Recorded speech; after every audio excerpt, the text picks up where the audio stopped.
Welcome to the Pew Project in a Nutshell short series. In this episode, we'll be talking about biopharmaceuticals.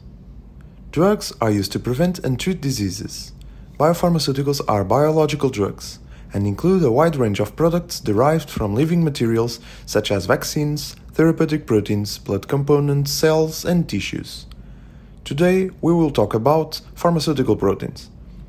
How do we obtain them? Pharmaceutical proteins can be isolated from their original biological sources, as is the case of blood components obtained from blood or plasma. However, most modern proteins are produced by biotechnological means, using bacteria such as Escherichia coli, E. coli for short, or animal cells.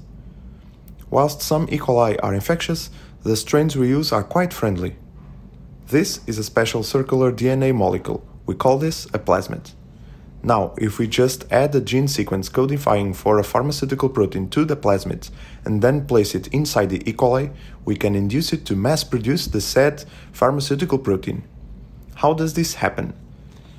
Bacteria like E. coli, just as animal cells like the ones in our bodies, have these tiny structures inside them that transcribe DNA into RNA like a computer, which is then fed to other specific tiny machines called ribosomes.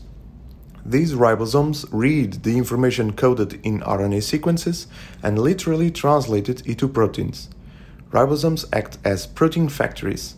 And this is how we obtain our pharmaceutical proteins. Hope you learned something new and fun today. Thank you for watching.